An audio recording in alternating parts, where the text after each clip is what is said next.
Assalamualaikum warahmatullahi wabarakatuh.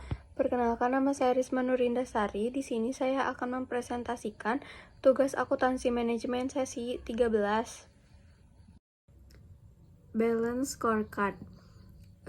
Balance Scorecard atau BSC adalah metode pengukuran hasil kinerja yang digunakan perusahaan untuk meningkatkan kinerja eksekutif sehingga perusahaan jadi lebih tahu sejauh mana penggerakan dan perkembangan yang telah dicapai. Balance Scorecard juga memberi perusahaan elemen yang dibutuhkan untuk berpindah dari paradigma selalu tentang finansial menuju model baru yang mana hasilnya menjadi titik awal untuk review, mempertanyakan, dan belajar tentang strategi yang dimiliki.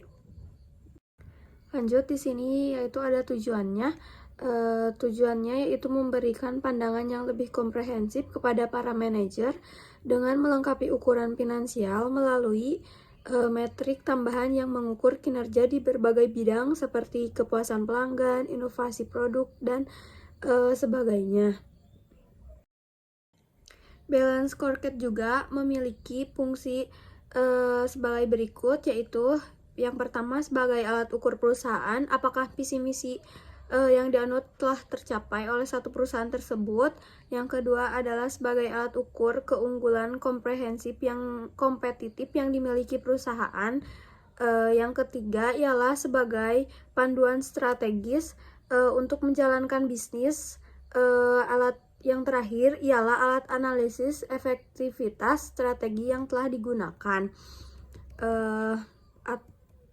Jadi balance scorecard ini bisa dikatakan sebagai alat ukur yang paling sederhana dalam perusahaan sehingga banyak kelemahan-kelemahannya. Salah satu kelemahannya adalah informasi yang disajikan terbatas dan kurang akurasi. Yang kedua, sehingga tidak bisa melihat faktor-faktor yang lain bisa mempengaruhi performa perusahaan. Dan yang terakhir, misalnya saja saat terjadi krisis kebijakan pemerintahan atau kejadian di momen-momen tertentu. Itu kelemahannya. Baik, di sini ada manfaat balance scorecard-nya, yaitu untuk perusahaan yang pertama pengukur kinerja yang komprehensif, yang kedua fokus pada tujuan strategi, yang ketiga identifikasi kebutuhan pelanggan, dan yang keempat meningkatkan efisiensi dan efektivitas operasional, dan yang terakhir peningkatan pembelajaran dan pertumbuhan juga sebagainya. Jadi balance scorecard bisa membantu perusahaan dalam mengukur kinerja secara menyeluruh dengan melibatkan berbagai perspektif yang paling terkait. Balance scorecard juga membantu perusahaan dalam menghubungkan tujuan jangka panjang dengan tindakan operasional sehari-hari.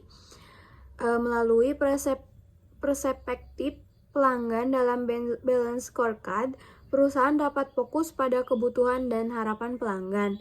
Dengan memperhatikan perspektif proses internal, balance scorecard membantu perusahaan dalam mengidentifikasikan dan mengukur efisiensi secara efektivitas proses-proses internal. Dengan demikian, perusahaan dapat mengidentifikasikan area yang perlu diingatkan dan ditingkatkan, mengimplementasikan perbaikan yang diperlukan untuk mencapai kinerja yang lebih baik oleh perusahaan tersebut.